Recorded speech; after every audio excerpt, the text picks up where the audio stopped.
Hallo und herzlich willkommen zu einem neuen Vlog. Ich nehme euch heute wieder mit durch unser Wochenende. Auf jeden Fall, ja, bin ich wieder ein bisschen motivierter. Ich muss ganz ehrlich zugeben, auch mich trifft diese Corona-Winter-Depri-Zeit auch ganz schön. Dementsprechend muss ich wirklich sagen, ich habe ein bisschen viel vernachlässigt. Ja, denn heute nehme ich euch ein bisschen mit. Ich habe nämlich gerade, weil vernachlässigt, meine ich jetzt meine Hausarbeit. Denn ich will euch auch ein bisschen hier so Tipps und Tricks vielleicht verraten. Denn ich kriege immer ganz viele Fragen auch zum Thema, wie ich denn das alles schaffe mit so vielen Kindern, dass zu Hause immer ordentlich und sauber ist. Deswegen wollte ich da auch ein bisschen auf dieses Thema heute eingehen. Und bevor ich losstarte mit so meiner kleinen Putzroutine, wollte ich euch einmal hier so ein bisschen was über mich erzählen. Und zwar hatte ich vor den Sechstlingen extremen Putzfimmel, Putzkrankheit, Putztick, wie man das auch nennen mag. Ich war extrem pingelig. Es musste immer picobello blitzblank sein. Es durfte nirgendwo ein Staubkrümel liegen. Wenn sich Besuch angekündigt hat, bin ich wie eine Furie durch die Wohnung gerannt und musste putzen bis zum geht nicht mehr.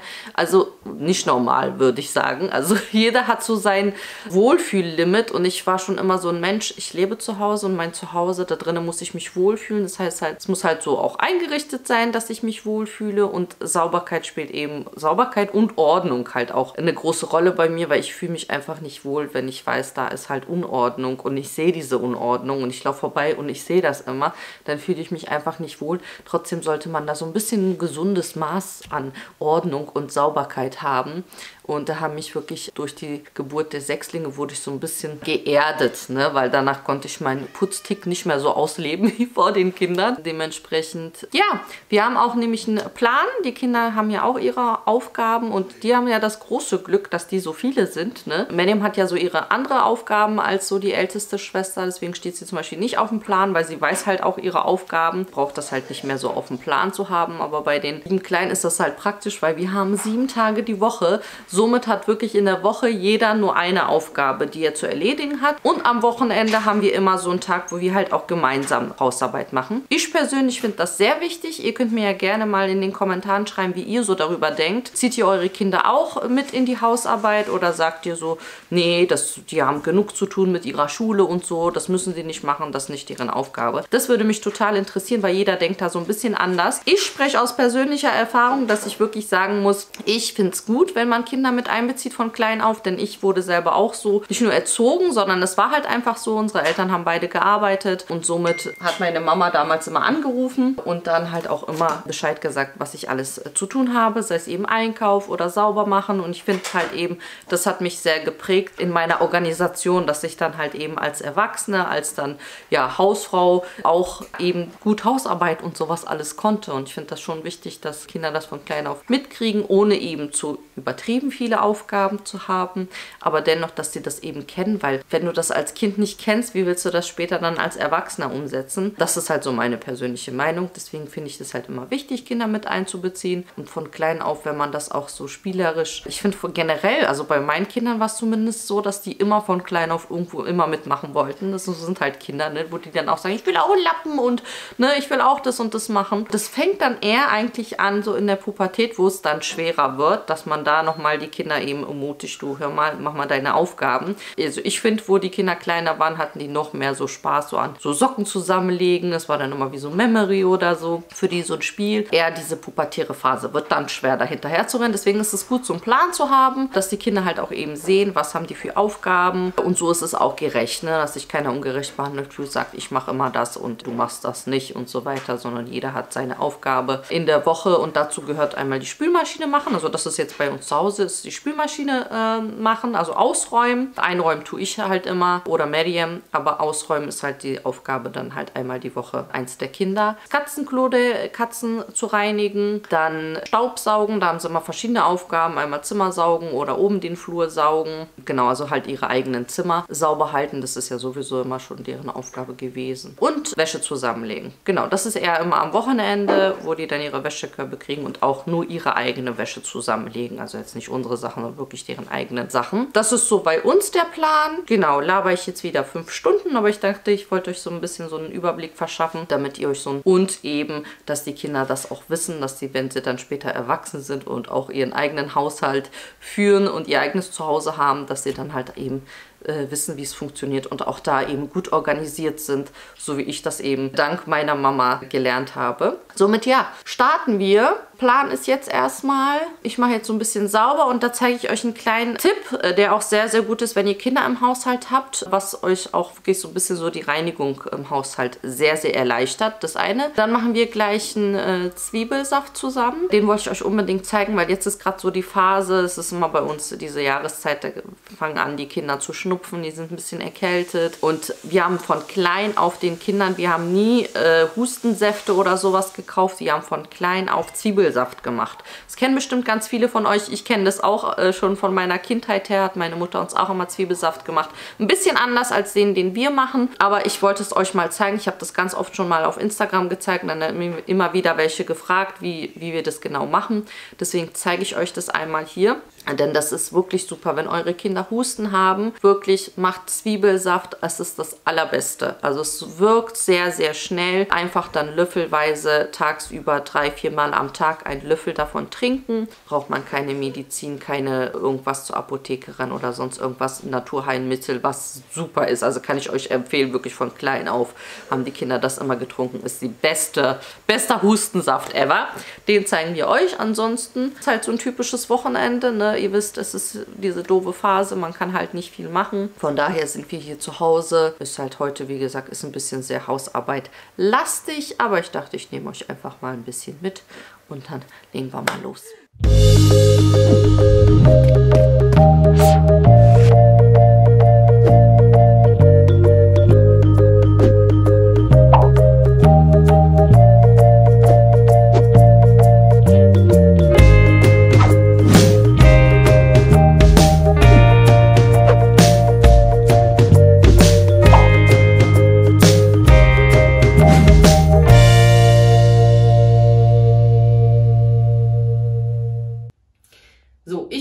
An, einmal die Bäder sauber zu machen und ich habe einen ganz, ganz tollen Tipp, der euch sehr viel erleichtert beim Putzen, vor allem und zwar in den Bädern, sei es die Dusche, Badewanne oder das Waschbecken. Wenn die nass sind, habe ich einen Tipp, was euch erleichtert, wo ihr weder Putzmittel braucht, was einmal umweltschonend ist, wo auch die Kinder eben auch sauber machen können, ohne dass sie Chemikalien benutzen oder sonst irgendwas.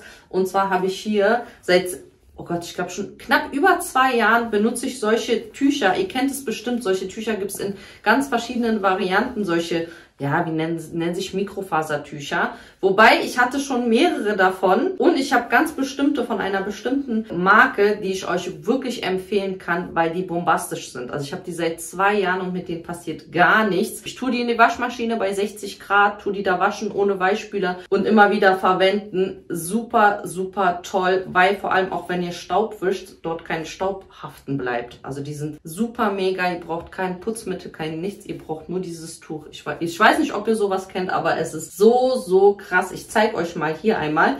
Wenn ihr so jetzt das Waschbecken seht, so im Alltag ist ja ganz normal, hier wird halt alles nass gespritzt und statt dass das alles eintrocknet und man dann irgendwie Kalkreiniger oder sowas benutzen muss, mache ich täglich, das hängt hier bei mir, dieses Tuch zum Beispiel und das hängt dann hier immer, so dass auch jeder weiß, der dann hier das ganze Waschbecken so nass gespritzt hat. Viele kennen es auch, wenn sie die Gebetswaschung machen, dann ist sowieso Überflutung hier.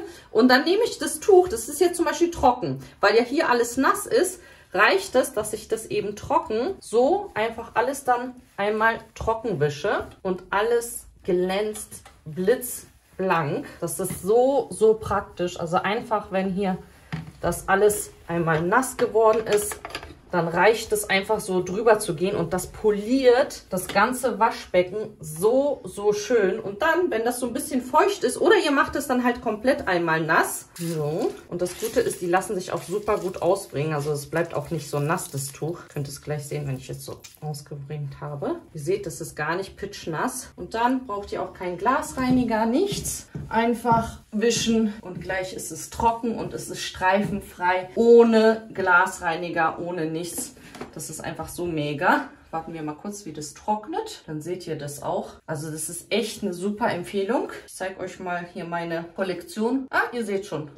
Das gleiche mit der Dusche. Das zeige ich euch auch. Hier, wenn man das Waschbecken benutzt, wird hier immer auch alles nass gespritzt. Und ich hasse das total. Und wenn es dann eintrocknet, ja, da muss man schon so ein bisschen Kalkreiniger benutzen. Oder Essigreiniger benutze ich auch sehr gerne. Also einfach Essig. Und dann gehe ich einfach nur mit dem nassen Tuch hier durch. Da, wo es nass gespritzt wurde. Und das war es dann auch schon. Also das ist so meine tägliche Putzroutine, indem ich einfach so darüber wische und alles ist blitzblank. Genauso die Dusche wurde vorhin benutzt. Da wurde einmal, immer wenn die Dusche benutzt wurde, einmal hier mit diesem Ding abziehen. Ist es trotzdem nicht ganz klar, also nicht ganz sauber. Und dann reicht es einfach nochmal mit dem Tuch rüber zu gehen, ohne Putzmittel, ohne Reinigungsmittel. Einfach diese Wasserflecken wegwischen und alles ist streifenfrei. Picobello, das ist halt der Vorteil davon. So, und das war's dann schon. Und ich bin schon aus der Puste, obwohl ich nichts gemacht habe. Ja, und dann hängt das hier immer. Und immer, wenn ich dann halt im Bad bin, meine Hände gewaschen habe und sehe, hier ist alles voll gespritzt, dann mache ich das sauber. Und genauso dann in den Bädern oben bei den Kindern, die haben auch das Tuch hängen, kann ich euch nochmal zeigen. Und die wissen ganz genau, immer abends nach dem Zähneputzen, dann ist nämlich alles voll gesaut. Dann wissen die, dass sie dann einmal mit dem Tuch rüberwischen und das ist halt sehr gut. Weil die Kinder können damit auch putzen, ohne dass sie irgendwelche Putzmittel brauchen. Und ich zeige euch nämlich mal, hier habe ich meine Putztüchersammlung. Die gibt es ja in verschiedenen Farben und auch Größen. Und schaut mal, das ist das, was ich schon seit 2 Jahren habe. Und das sieht immer noch gut aus. Ein paar Flecken sind drauf, die nicht weggegangen sind. Von irgendwas, bestimmt vom Fensterputzen oder so. Aber dass nach 2 Jahren so ein Tuch noch so aussieht, ist echt super. Weil ich hatte, wie gesagt, auch von einer anderen Firma, ich weiß jetzt nicht genau den Namen, aber es gibt halt mehrere Firmen, die diese Tücher rausbringen. Die waren nach kürzester Zeit, also die waren so schon hinüber. Von daher, so sieht das nämlich aus. Dann habt ihr hier 3 Stück in einer Packung und die gibt es einmal in 2 Größen. Ich habe jetzt hier die großen, in der Küche habe ich die kleineren viereckigen, die zeige ich euch gleich. Und ja, gehen wir mal rüber und schauen wir uns mal, wie das andere Bad aussieht. Hier sieht man, die Kinder haben hier vorhin die Zähne geputzt und hier hängt das andere Tuch und das ist jetzt das kleinere. Das hier einmal zum Vergleich, das ist so ein bisschen viereckiger und das andere ist länglicher. Also das ist, was ihr mehr bevorzugt. Ich habe immer auch so farblich, einmal so ein bisschen farblich richte ich mich nach dem Badezimmer. Ne? Zum Beispiel hier habe ich rosa, in dem anderen Bad habe ich grau, oben haben wir türkis. Und dann habe ich noch die anderen Farben, wo ich nutze, wo ich weiß, dass dunkelblau ist, zum Beispiel zum Fensterputzen und so weiter. Also das ist auch sehr praktisch, dass man die Farben einfach so den bestimmten Bereichen zuordnet. Und ja, wie ihr seht, jetzt ist ja hier diese Spritzer, dann mache ich das Tuch einfach mal nass. Und das ist das Gute, ich brauche keinen Glasreiniger rauszuholen, nichts. Ich habe hier einfach das Tuch immer bereit, wische hier einmal durch, streifenfrei, also es ist wirklich einfach mega. Einfach super umweltschonend, dass man keine Mittel braucht, dass eben die Kinder auch die Tücher so benutzen, dass die wissen, dass die hier mal ab und zu einfach mal ein bisschen sauber machen. Und schon ist alles blitzblank. Schaut mal euch den Spiegel an. Ohne Glasreiniger, ihr habt überhaupt keine Fussel, nichts. Also für mich sind diese Tücher wirklich eine Revolution. Wie gesagt, schon 2 Jahre haushaltsmäßig geprüft. Also als Hausfrau echt ein toller Haushaltstipp. Ich werde euch auf jeden Fall die Tücher unten in der Infobox verlinken, denn es ist wirklich eine Top-Empfehlung. Erleichtert so viel und wie gesagt, auch die Kinder nutzen die Tücher, dass ich denen einfach, ich werde es jetzt auch sowieso machen. Wir werden es jetzt sowieso machen. Jeder von den Kindern kriegt jetzt einmal einen nassen Lappen und kann jetzt in ihren Zimmern einmal Staub wischen. Attention, attention, please. Wir haben Samstag. Heute Ahmed, Zeynep, Jana. Jana, Spülmaschine gemacht? Super, danke. Staubsaugen. Zeynep, Zimmer. Hast du gemacht? Okay, das machst du dann später, ja? Hast ja noch Zeit. Ahmed ist heute dran mit Katzenklo. Hast du das erledigt? Ja. Super. Warte, heute Rana, Zeynep, Ahmed. Achso, und Esma und Zehra sind dran mit Wäsche. Die machen wir später zusammen, ja? Gehen wir in den Keller. Rana, nee, Zehra, Esma. Auf jeden Fall werden jetzt ein paar Kinder mit Staubwischen und Fensterwischen. Wer sich freiwillig melden möchte, kann gerne hierher kommen. Drei Kinder, 3 Freiwillige gerne zu mir. Das machen wir immer gerne, das macht Spaß. So, jetzt habe ich hier euch ein paar Lappen nass gemacht. Genau, Adem kommt schon. Adem, Du, der Schreibtisch ist wieder voll mit Staub. Einmal den Schreibtisch im Zimmer und auf der Kommode obendrauf, dieser Schrank, dieser weiße. Ja. Da die Sachen runter machen und auch da den Staub. Was war noch? Genau, du kannst dann bei euch den Schreibtisch einmal da Staub wischen, wo es nötig ist. Und dann bräuchte ich noch eine Freiwillige, die hier einmal die Fenster sauber macht. Wer möchte gerne im Wohnzimmer einmal die Fenster rüber wischen?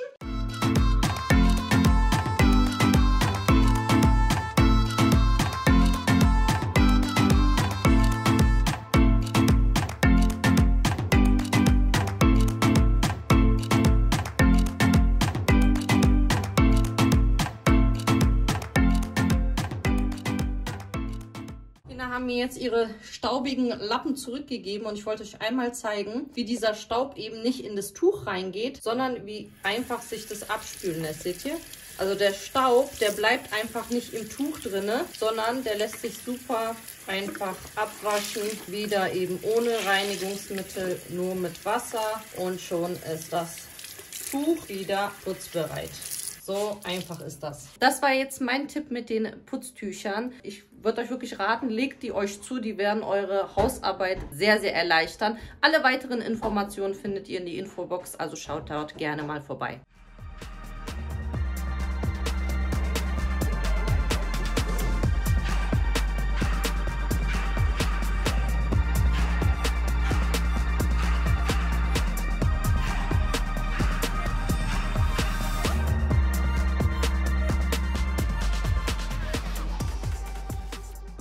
Zweiter kleiner Haushaltstipp, so vor allem in der Küche, so Spüle und so, damit hier kein Kalk entsteht. Auch da habe ich den Tick, dass ich zum Beispiel die Spüle nicht nass lasse, sondern immer abtrockne. Wer ist auch so?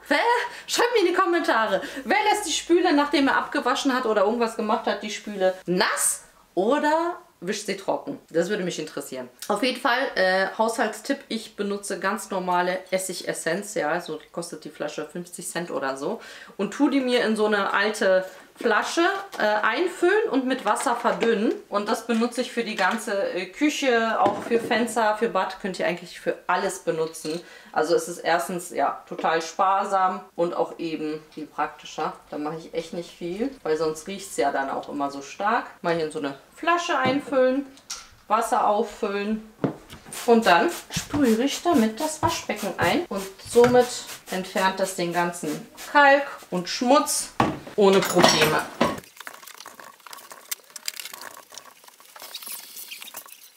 Auch super geeignet. Hier habe ich ja auch in der Küche, benutze ich gerne die bisschen kleinere Format. Auch super für Geschirr zum Trocknen. Eben auch, wie gesagt, Wasserflecken und so ideal perfekt, ohne eben diese Fussel und so weiter. Deswegen hängt das zum Beispiel hier auch immer bei mir in der Küche. Und ansonsten eben auch, gerade wenn ihr so Edelstahloberflächen habt und so zu Hause. Empfehlung, bis zum geht nicht mehr, einfach nur nass machen. Das macht die ganzen Fingerabdrücke, alles geht super weg dabei. Man braucht echt nichts benutzen an chemischen Reinigungsmitteln. Keine Schmieren, keine Flecken, nichts. Also das Top-Empfehlung für euch.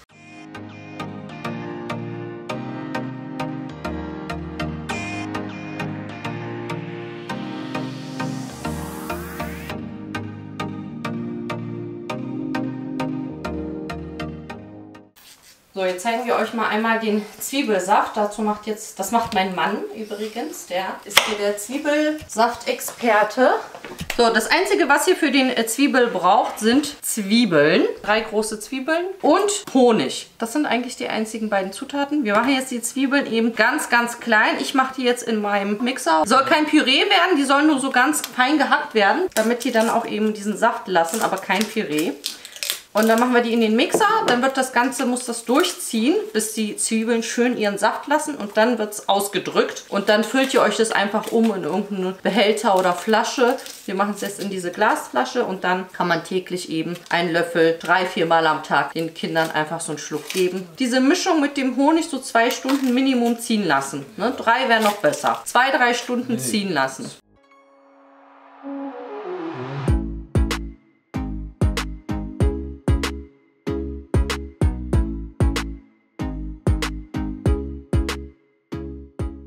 Wir haben jetzt viel gemacht, ne? Wenn ihr jetzt nur ein Kind habt, dann reicht euch vollkommen eine Zwiebel. Okay, also für 4 Zwiebeln, 200 Gramm Honig circa. Er hat jetzt eine Schicht einmal rauf gemacht. Jetzt wartet er, bis der Honig sozusagen durch die Zwiebeln runtersickert. Und wenn man dann oben jetzt nicht mehr sieht, dass da noch Honig, ja, dass der Honig so runtergesickert ist, kommt die zweite Runde Honig und dann wieder sickern lassen. Also insgesamt 2 Stunden ziehen lassen. Und dann zeigen wir euch dann nochmal, wie wir es auspressen. Und dann, wie gesagt, abfüllen und dann könnt ihr das im Kühlschrank lagern. Das ist locker 2, 3, 4 Tage. Damit passiert nichts. Kann das ruhig dann so lagern. Und dann warten wir jetzt und dann später füllen wir das Ganze in die Flasche um. So, ich habe mir jetzt die Medium geschnappt. Wir gehen einmal schnell einkaufen. Dafür gehe ich sehr gerne in den Großhandel. Der ist nämlich bei mir um die Ecke erstens. Und zweitens kriege ich da immer so Gutscheine und Angebote. Jetzt habe ich aktuell nämlich 20 € Rabatt, wenn ich für 100 € einkaufe. Das ist ja mega, 20 € Geschenk. Und da ich ein paar Sachen brauche, ich habe letzte Woche,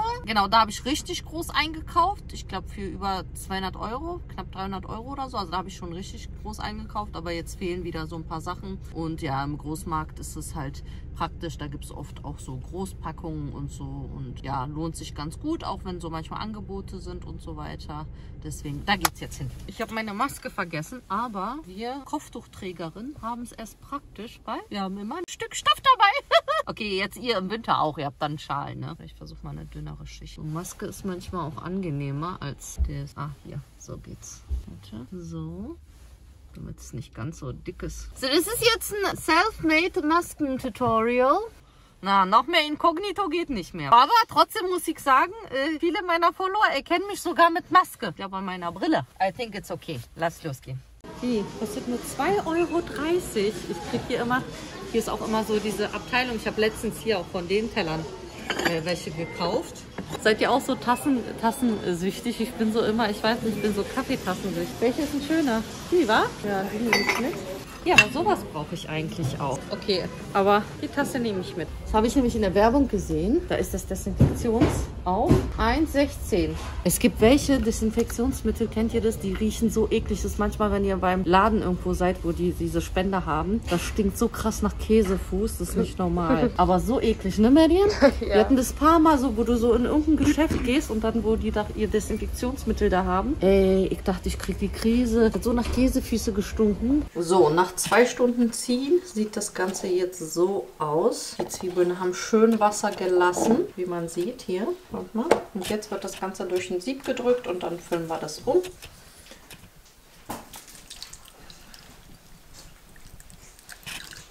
So, jetzt drückt er auch jede Portion von den Zwiebeln richtig nochmal aus. Da kommt auch nochmal eine Menge. Ja, man hat zwar danach ganz schön Mundgeruch, aber es lohnt sich.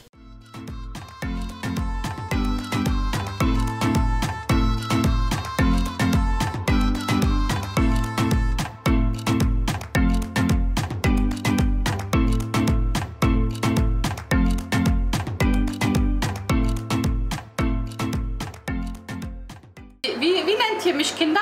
Kleckertante? Ja, hier. Die Kinder nennen mich immer Kleckertante. Mediam hat sich hier diese Mochi-Eis gekauft. Ich wollte ein Stück probieren, was ist. Habe ich gekleckert. Naja, das ist für mich Zeichen. Ich ziehe mich um. Deswegen von mir gibt es heute nichts mehr. Hier haben wir den fertigen, leckeren, zwiebeldampfenden, duftigen, leckeren Zwiebelsaft. Jetzt kriegen den die Kinder. Njum, njum, njum, njum. Genau, ich packe den Einkauf aus und dann mache ich mich auch ans Abendessen. Ansonsten heißt das für mich, Kleckertante zieht sich um. Eine Runde Zwiebelsaft für alle. Juhu. Lecker? Ja.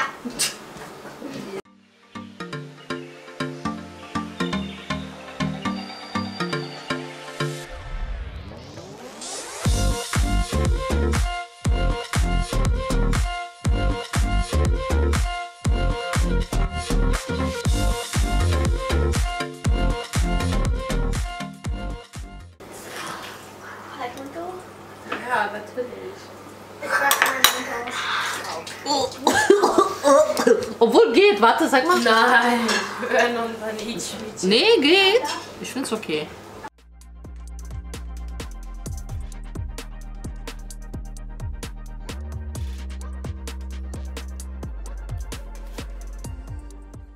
Hallo und willkommen zum neuen Tag. Es ist jetzt Sonntag. Ich habe euch gestern nicht mehr mitgenommen. Ich war K.O., ich habe danach Kopfschmerzen gekriegt, ich habe dann nur noch schnell was gekocht und dann war der Tag schon um. Der geht ja extrem schnell um. Es ist so dunkel, es ist so trüb draußen. Ich muss hier extra meine Licht hier immer anmachen, weil sonst seht ihr mich hier im Dunkeln. Es ist echt unglaublich. Auf jeden Fall trinke ich meinen Kaffee. Die Kinder haben schon längst gefrühstückt. Die frühstücken ja immer, wenn sie aufstehen, direkt Müsli. Ich und mein Mann, wir sind ja solche Spätesser. Auch da haben mich dann erst welche über Instagram darauf aufmerksam gemacht, dass eigentlich so wie ich esse, ist wie Intervallfasten, weil ich wirklich extrem spät erst was frühstücke, also vor 12, vor 13 Uhr, nie eigentlich. Und wenn ich mich dann noch dran halte, abends dann auch da den richtigen Punkt zu finden, dann ist es eigentlich wie Intervallfasten. Wenn ich dann noch abends den richtigen Zeitpunkt finde, aufzuhören, dann ist es eigentlich Intervallfasten. Aber nicht gleich ein Smoothie, ich brauche irgendwie sowas, was jetzt Energie und Vitamine, den zeige ich euch gleich, denn ich habe einen grünen Smoothie und wer von euch sich noch nicht an grüne Smoothies rangetraut hat, der muss unbedingt meinen probieren. Der ist nämlich super, super lecker. Obwohl er mit Spinat ist und grün ist, ist er trotzdem sehr, sehr lecker. Den werde ich euch gleich zeigen. Ich muss hier einmal noch, meine Bestellung ist gestern angekommen, habe ich nicht mehr geschafft, gestern auszupacken. Deswegen mache ich das jetzt. Zwar habe ich wieder bei meinem neuen Lieblingsshop bestellt, und zwar bei Koro. Die haben echt einfach alles, was ich brauche. Vorher, um diese ganzen Dinge zu bekommen, wie jetzt Mandelmus und Haselnussmus und so, eben diese ganzen, ja, guten, gesunden, zuckerfreien Sachen und so weiter, musste ich in mehrere Geschäfte rennen und jetzt habe ich den einen Shop und kriege da alles, was ich brauche und es ist so, so super. Also ich habe zum einen habe ich 6-mal den Bio-Apfelmus bestellt, weil ich finde den total lecker. Der ist komplett ohne Zusätze und den benutze ich ja sehr gerne, wenn ich vegan auch backe und so und auch so eben für Pfannkuchen und solche Sachen. Auch die Kinder essen es super gerne, also ich finde den besonders lecker und weil der auch noch Bio ist und vor allem, weil das so auch so groß und im Glas, also ne, alles top. Dann habe ich hier auch deren, ihr kennt ja diese Aufstriche, diese veganen, vegetarischen, also diese so Gemüseaufstriche. Ich habe hier einmal Bio-Aubergine-Aufstrich. Der eine, der ist ausverkauft. Das war Tomate, irgendwas. Genau, der ist andauernd ausverkauft. Immer die guten Sachen sind auch immer ausverkauft. Ich habe bis jetzt noch nicht dieses, ich habe es euch letztes Mal schon gesagt, diesen Dattel-Haselnuss-Creme noch nicht bestellt. Ich dachte, ey, das ist 100% gesunde Nutella. Also einfach Haselnussmus mit Dattelmus. Oh, ich stelle mir das so lecker vor, weil ich auch immer Haselnussmus mir so rauf mache und Dattelsirup. Ich meine, ihr könnt es auch so mischen, aber ich glaube, die Konsistenz ist da anders. Naja gut, auf jeden Fall, die Cremes sind auch gut und hier ist nämlich auch, hier sind 390 Gramm und die ich immer kaufe, die sind so mini mit 170 oder so. Deswegen auch hier eben Vorteil, dass es groß ist. Hier, diese Cookies wollte ich unbedingt, weil die sind vegan und glutenfrei mit Kokosblütensirup. Das ist nämlich der Unterschied. Hier, solche Cookies. Und zwar ist da drin, das finde ich nämlich immer so toll, was da alles so drin ist. Also es ist halt eben auch kein Zucker drin, sondern Kokosblütensirup. Das ist das Tolle. Also ich habe davon auf jeden Fall eine Menge bestellt. Oh, der riecht schon gut. Oh, ich versuche das immer nachzubacken. Ich habe letztens nämlich auch so einen, aber der war zwar vegan und glutenfrei, aber da war Zucker drin, ne? Und ich habe den versucht nachzubacken und der ist mir nicht so gelungen. Mike muss er nämlich immer gerne als Geschmackstester, weil wir haben so wir haben sehr gleichen Geschmack. Schmeckt nach Kokosnuss. Der Karamell kommt aber auch durch. Lecker. Willst du noch essen? Bester Snack. Also wirklich für die, die nicht nur auf die Gesundheit achten wollen oder auf die Linie und so weiter oder eben auf raffinierten Zucker in Produkten verzichten wollen. Auch super mega Snack, sei es für die Kinder oder eben für mich selber auch. Und zwar die Reiswaffeln in dunkler belgischer Schokolade. Oh Mann, so lecker, weil die Reiswaffel ist super schön dünn, knusprig. Und dann diese belgische Schokolade, mega. Vollkornreis ist das. Und auch hier, auch die super, super lecker. Und von denen habe ich auch, ich glaube, insgesamt 12 Packungen. Die habe ich mir neu bestellt, aber ich habe die schon probiert. Das ist auch so ein 12er oder 13er Pack. Wie viel sind hier drin? 12, genau. 12 Nussknacker. Den habe ich auch schon probiert. Oh mein Gott. Und auch da, normalerweise habt ihr in diesen Müsli-Riegeln, diesen gekauften, ihr wisst, ich mache die auch gerne selber. Dazu gibt es auch ein Rezeptvideo. Aber auch hier ist da eben kein, was ist in den meisten drin? Glukosesirup. soweit ich weiß. Und hier ist eben Reissirup. Genau, Reissirup und Agavendicksaft als dieser süßige Klebstoff, ne? Statt eben Glucose. Und dann Walnüsse, Erdnüsse, Sonnenblumenkerne, Kürbiskerne, Feigen, Mandeln, Hirse gepupft, Zimt. Super. Also echt tolle Sachen. Da ich jetzt einfach alles auf einmal da bestelle. Dann habe ich mir auch mein Zimt auch da bestellt. Zimt haue ich überall gerne rein. Deswegen auch da so Großpackungen und so. Auch Datteln, schon entsteinte. Die benutze ich ja auch gerne für verschiedene Gerichte. Also auch preis-leistungs- und mengenmäßig auch echt super. So, und meine Energy Balls. Die gleichen, die ich letztes Mal, glaube ich, hatte. Mit Haferflocken und Erdnuss-Mousse-Füllung. Das sind so lecker und sind wie so eine Praline. Auch mega. Dann eine ganze Packung auch glutenfreie Haferflocken Kleinblatt. Also da wollte ich nämlich auch glutenfreie. Und auch da braucht ihr zum Beispiel nicht extra Hafermehl. Ihr wisst ja, ich habe ja dieses eine Rezept mit den Muffins, wo ich Hafermehl benutzt habe. Da könnt ihr einfach auch Haferflocken kaufen und die im Mixer, wenn ihr einen guten Zerkleinerer habt, könnt ihr daraus auch einfach euer Mandelmehl machen. Ne? Und ich wollte unbedingt glutenfreie haben, deswegen habe ich mir hier auch 6. Ja, gut, da lasse ich gleich mal eine Packung draußen, weil die mache ich gleich in mein Smoothie. Das habe ich mir noch zum Testen. Flapjak. Flapjak Kakao. Irgendwas aus Haferflocken. Auch irgend so ein Energieriegel mäßig. Warte mal, wollen wir den auch gleich testen? Flapjak. Ich habe zum Testen genommen, weil man kann die Sachen ja auch immer einzeln bestellen. Den habe ich nämlich auch. Den gibt es einmal Salted Caramel und einmal Chocolata Chip. Ich kaufe immer, bestelle mal eins, dann teste ich, wenn es schmeckt, dann kaufe ich immer gleich diese Großpackung, also 12er Packung. Ja, das ist auch so ein Haferflocken, Dattel, Kakaopulver, Kakaobruch, Cashew. Das ist auch so ein Haferflocken. Boah, das sind so guck mal, hier oben Energieriegel. ist so dick. Das schmeckt so ein bisschen wie, hat was von Hellbach. Ja. Hier habe ich noch Haferdrink, Barista. Und den habe ich bestellt, weil der nämlich glutenfrei ist. Ja, den habe ich auch für meinen Kaffee benutzt. Genau, also die Aufstriche kann ich euch auf jeden Fall empfehlen. Diese ganzen verschiedenen Riegel. Dann eben, wenn ihr so Großsachen braucht, wie so eben so Zimt. Da gibt es ja alles. Ich habe ja auch noch meine, wie gesagt, diese ganzen Mandelmus-Sachen und so weiter. Echt Empfehlung. Jetzt räume ich das Ganze mal weg, räume ich ein und dann mache ich mir mein Smoothie.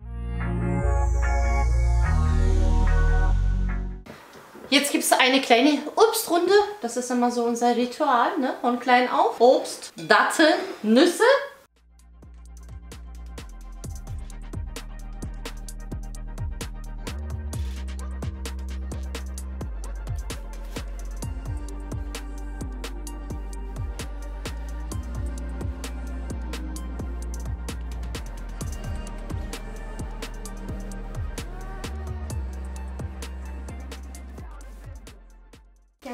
Wisst ihr, diesen Unterschied frage ich mich auch immer, was zwischen Heidelbeeren und Blaubeeren der Unterschied ist. Naja, ihr könnt ja mal in den Kommentaren schreiben, was der Unterschied zwischen Blaubeeren und Heidelbeeren ist. Wir wissen den nicht. Keine Ahnung. Aber sie schmecken Gleich.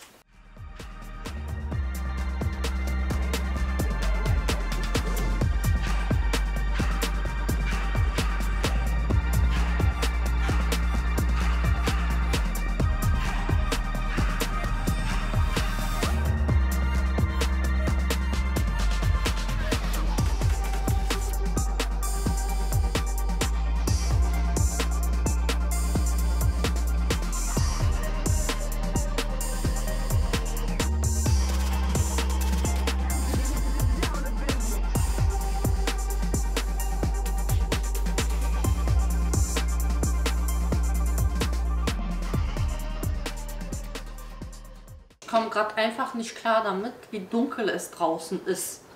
Ich krieg schon, da kriege ich doch viel zu viel früh diese Serotonin-Ausschüttung oder was.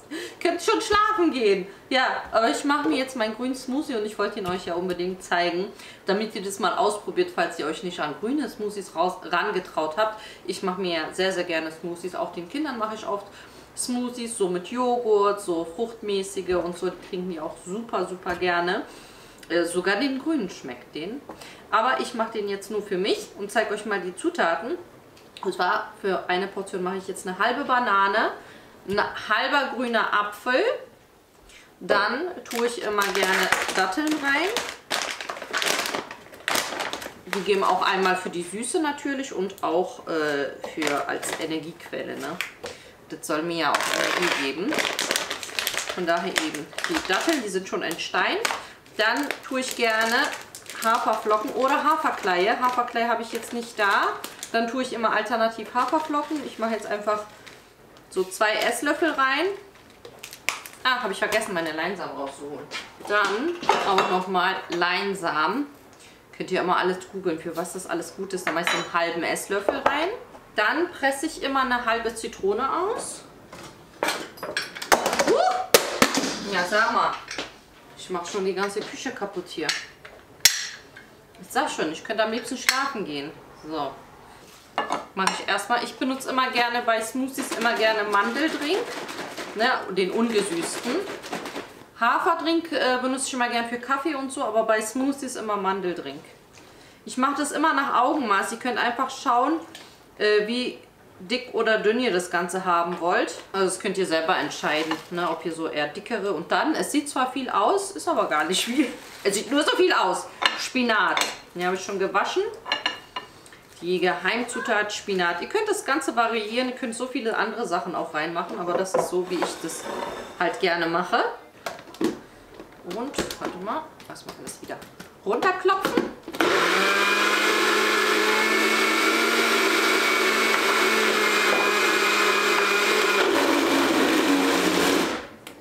Okay. Wow. Wow. Das ist mir das erste Mal passiert. Wow. Und ihr habt es miterlebt. Warum ist das passiert? Ist da der Gummi nicht dran, ne? Oder habe ich nicht richtig zu... Oh, krass. Oh, Mann. Ich benutze das Ding so oft. Das ist mir das erste Mal passiert. Und mein ganzes Kopftuch ist voll gespritzt mit Spinat. Ja, das passt gerade zu meiner sowieso aktuellen Lage. Super. Ja, wer hat wieder Auge gemacht? Nicht ich. Ja, irgendwie war der Gummi nicht richtig drin. Wie haben die Kinder mich gestern genannt? Wir haben... Kleckertante, oder Kleckertante hier. Mann, werde ich meinen Ruf noch richtig gerecht. So, okay, zweiter Versuch jetzt, ohne Explosion. Achso, der Stecker ist ja gar nicht drin. Die Männer kamen gerade von der Arbeit und die haben mir einen zweiten Trockner mitgebracht. Eine Maschine aus dem Universum. Die explodiert ist. Sehr smooth. Oh, guck mal. Oh, knapp vorm Überlaufen. Mann, hab ich ein Augenmaß. Oh Mann, warte, ich muss jetzt erstmal einen Schluck so nehmen. So, ich trinke jetzt meinen Explosionssmoothie aus und dann geht's runter, Wäsche machen. Ja, haben die mir jetzt einen gebrauchten Trockner mitgebracht, aber das ist echt gut, weil ich wasche so viel hintereinander und dann kommen viele Sachen. Einen Teil hänge ich ja immer auf, einen anderen Teil immer einen Trockner und manchmal, ja, weil der Trockner dauert ja schon ein bisschen länger, bis der getrocknet hat. Lecker. Also den Spinat schmeckt man gar nicht raus. Es schmeckt eher so zitronisch-apfelig. Also die Zitrone. Ja, jetzt sind wir hier im Keller. Jetzt ist ein bisschen eine runde Wäsche angesagt. Ich habe hier meine 2, die heute laut Liste dran sind beim Helfen. Mein Mann hat hier mir einen Trockner mitgebracht von der Arbeit. Jetzt ja schon so gefreut. Ich habe ja erst seit ein paar Monaten die zweite Waschmaschine. Das hat mich schon gerettet. Und jetzt noch ein zweiter Trockner. Ist super. Ja, ich muss auch, oh, ihr wisst gar nicht, ich muss hier einmal den Wäscheraum nochmal aufräumen, ein bisschen sauber machen wieder. Hier muss man ja auch mal ab und zu mal staubsaugen. Aber das Schärfste ist mein Vorratsraum. Ihr wollt den nicht sehen. Gerade aktuell so katastrophal aus. Wir haben ja da so Regale und dann immer, wenn so Einkauf ist, dann sage ich immer den Kindern, ja, bringt das in den Vorratsraum und die legen dann immer so die Tüten dahin und die Sachen landen dann einfach so überall verstreut im Vorratsraum.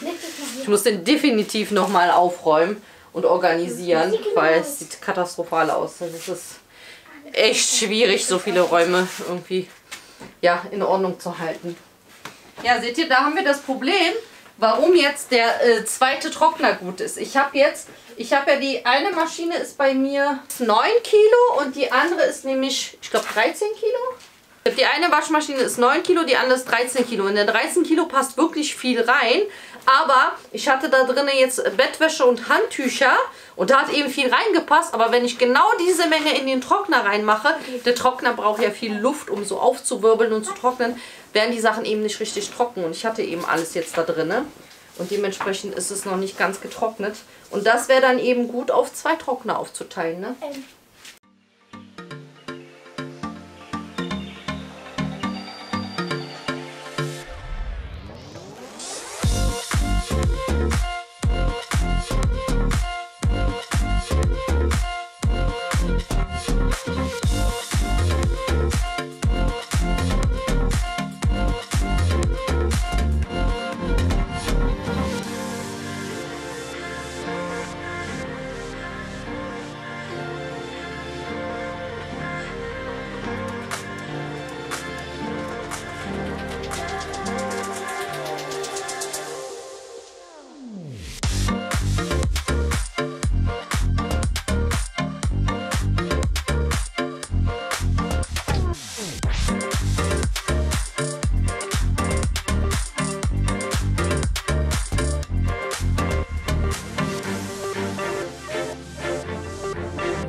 So, das war jetzt eine Runde Wäsche.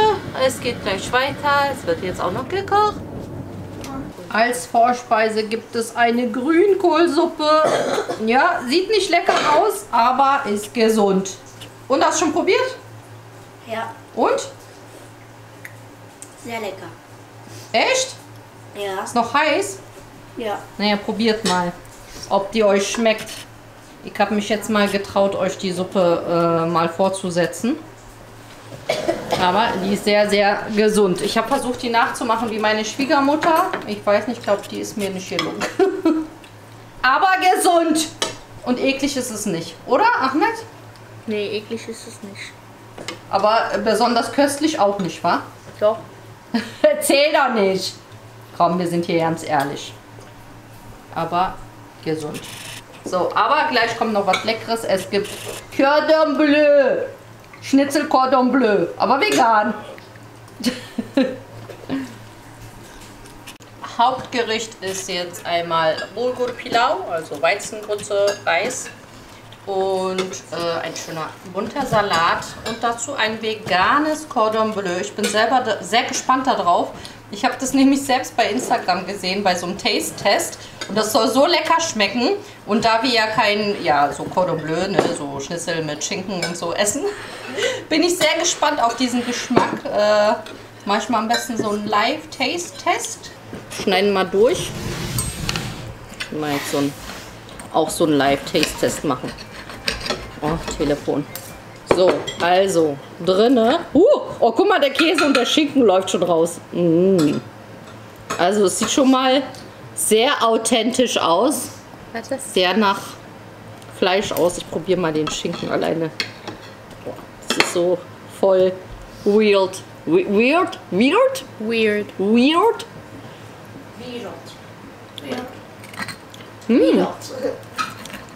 Soll ich mal im Ganzen probieren? Schmeckt's nach Schinken?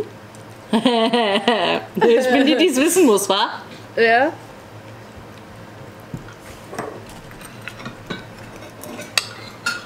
Krass.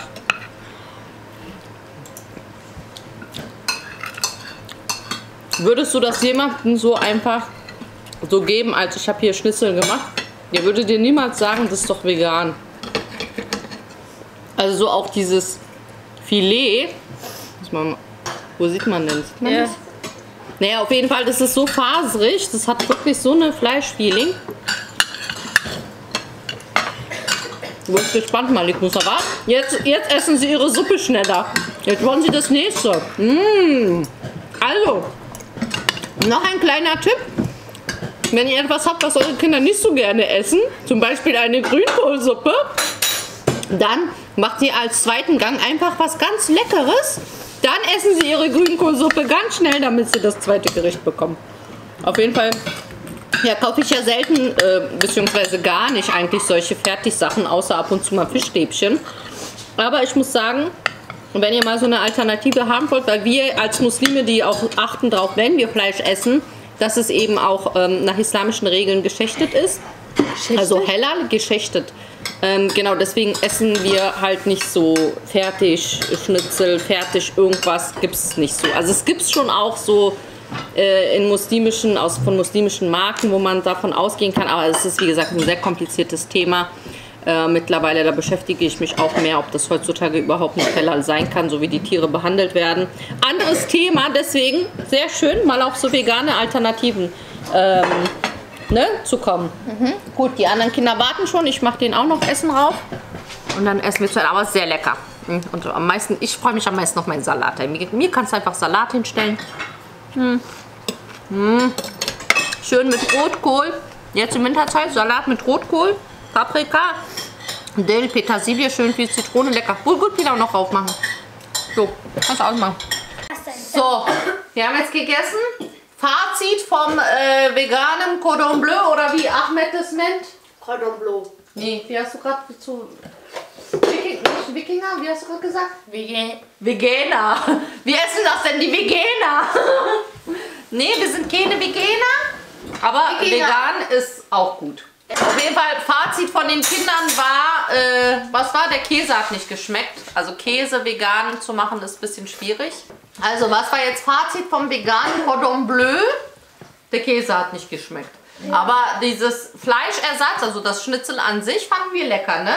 Also ich werde mal das nochmal kaufen, nächstes Mal halt nur, weil die gibt es auch nur als Schnitzel paniert. Ohne dieses Schinken-Käse-Gedöns. Dann werde ich die auch mal ausprobieren. Weil ich finde auch preislich war jetzt die Packung, das war jetzt eine 10er-Packung vom Großhandel. Das war auch gar nicht so teuer, finde ich. Also wenn man es jetzt auch vergleicht so. Also selten mal so ein Fertigprodukt, aber war okay. Wenn ihr das Video seht, heute ist ja Sonntag, ihr seht das ja am Mittwoch, sind wir ja hier wieder im Lockdown, ne? Bis zum 10.01. Das heißt für uns wieder wundervolles Homeschooling. Da freuen wir uns alle sehr darauf. Ja. Warum dieses Jahr? Das war nicht mein Jahr. Ja, also da sind wir wieder alle im Lockdown. Naja, was sein muss, muss sein. Da müssen wir alle durch. Von daher sind wir ja nicht die Einzigen, ne? Ja. Hauptsache alle bleiben gesund. Ich hoffe, ihr bleibt auch gesund. Ja, und das war's von unserem Vlog. Wenn euch das Video gefallen hat, dann gerne einen Daumen hoch da lassen. Da freuen wir uns immer. Und ja, vergesst auch nicht, den Kanal zu abonnieren und die Benachrichtigungsglocke zu aktivieren, damit ihr auch das nächste Video nicht verpasst. Und bis zum nächsten Mal. Tschüss.